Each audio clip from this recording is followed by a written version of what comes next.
Geoffrey, c'est plus un diesel. Voilà, c'est pour ça qu'il a mis un peu plus de temps à venir. Quand ça se passait pas très bien sur le terrain et que je passais dans sa chambre et que je lui signifiais, écoute, Geoffrey, les choses se sont pas bien passées. J'ai pas du tout apprécié donc ton comportement. Je vais téléphoner à ton père. Ah, alors là, c'était la frousse pour lui. Geoffrey, lui, par contre, comme j'ai dit, il a un peu loupé ce premier match. Donc ça a été difficile derrière. Il a eu un peu plus de mal à s'affirmer.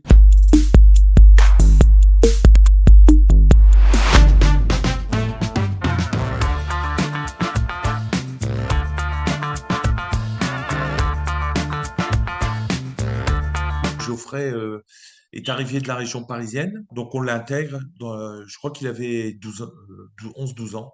Comme Rafa, c'est pareil, puisque c'est la même génération. Ils sont en 93 tous les deux. La promotion 93 au Racing Club de Lens, elle était, euh, elle était adorable, quoi. C'était de magnifiques garçons et surtout donc dotés d'un ensemble de qualités. Geoffrey, pareil, hein, il faisait partie de cette bande avec Torgan Hazard, Serge Aurier. C'est ces 4-5 gamins qui étaient intéressants. Moi, ils avaient un groupe de jeunes où ils se chambraient un petit peu par rapport à la PlayStation et tout ça.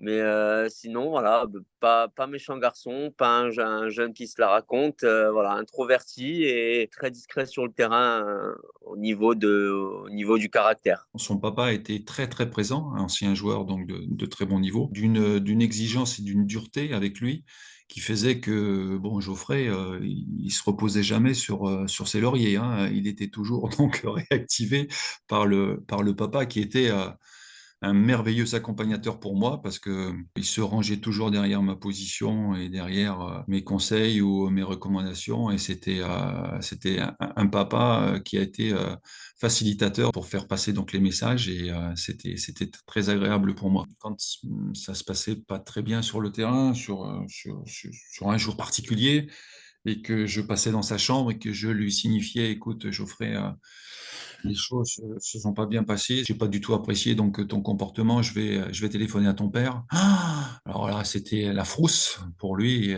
Il me suppliait donc de pas le faire et surtout donc son petit dérapage du jour était vite gommé, effacé, hein. Une fois, j'étais dans mon bureau. Ils reviennent du collège l'après-midi pour l'entraînement.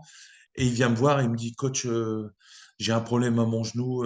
On a fait de la gym, puis je me suis un peu fait mal au genou. J'ai emmené chez le médecin, son genou avait gonflé. On l'arrête, je l'emmène passer des examens. Il avait son ligament croisé qui est arraché aux trois quarts. C'est une grave blessure.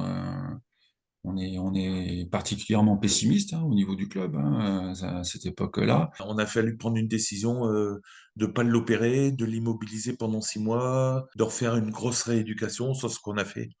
Puis aujourd'hui, bon, je suis content pour lui, mais c'était un mauvais souvenir. Il a été d'une force mentale extraordinaire. Il a dû supporter donc une année galère. À cet âge-là, on a plus l'habitude de constater donc des garçons qui plongent que des garçons qui se relèvent et qui sont chargés donc d'appétit, d'ambition, etc.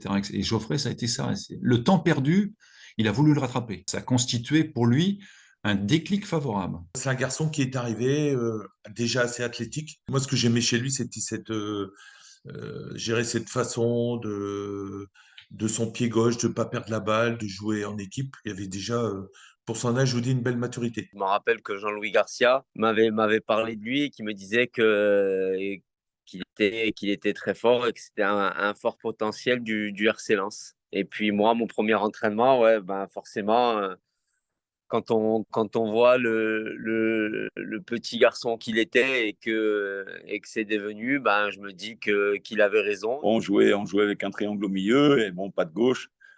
Volume de jeu vraiment et bon, très adroit techniquement. Je me rappelle qu'on avait un milieu avec Sambasso et lui, et au milieu de terrain, je peux vous dire que ça récupérait des ballons et en plus de ça, c'était dur de leur prendre le ballon aussi. C'était un garçon qui vous récupérait, qui vous grattait, comme on dit, donc de nombreux ballons, mais qui savait surtout très bien les exploiter derrière, et puis qui avait aussi donc la faculté de monter le jeu à lui tout seul, c'est-à-dire d'aller dans le camp de l'adversaire très très facilement et c'était un merveilleux passeur. C'est un merveilleux passeur, doté donc notamment d'une qualité de passe longue qui est de premier ordre. Gros travailleur. Geoffrey, c'est plus un diesel. C'est quelqu'un qui a besoin de jouer constamment parce que, bon, voilà, ce qu'on dit, le diesel, il faut qu'il chauffe. Donc lui, il a besoin d'une certaine régularité et du temps de jeu pour s'affirmer. Voilà, c'est pour ça qu'il a mis un peu plus de temps à venir. C'est un petit peu plus tard que Rafa. C'était donc l'année qui a suivi donc le CFA pour lui. L'année suivante, l'année de la descente, il a commencé à jouer. Geoffrey, lui, par contre, comme j'ai dit, il a un peu loupé ce premier match. Donc, ça a été difficile derrière. Il a eu un peu plus de mal à s'affirmer. Il a loupé quelques relances et forcément, le public a, comme je disais, ça murmure hein, quand il y a 40 000. Donc, un ballon, 2 ballons, 3 ballons. Donc, ça se complique un peu. Et il était dans le dur. Je ne l'ai pas sorti tout de suite parce que, bon, c'est toujours une problématique. Au milieu de terrain, il y a encore du monde derrière. Donc, on peut rattraper les coups. On était un peu dans le dur aussi à l'époque. Donc, quand vous jouez dans une équipe qui joue le haut de tableau, c'est pas la même histoire. Je dis pas qu'il y a moins de pression, même si j'aime pas ce terme-là, mais c'est vrai que quand vous êtes dans une équipe qui doit se sauver, il y a une attente et une exigence plus importante. Il joue pas, l'année est assez compliquée. Il est arrivé en deuxième division, on sentait que sa volonté c'était de partir. Il est rapidement après son année en deuxième division, il a été sollicité également. Il a tenu le choc parce que mentalement, il le savait. Enfin, il savait qu'il n'était pas dans le positif, il savait qu'il n'était pas dans le bon tempo et il s'est accroché. Et bon, ça aussi, ça lui a permis aussi peut-être de durer et de faire une belle carrière parce qu'aujourd'hui, il en a fait une belle quand même, ça c'est clair. Je pense que c'est un garçon qui a continué à travailler, qui est resté humble et voilà, c'est une très très belle carrière qu'il a fait.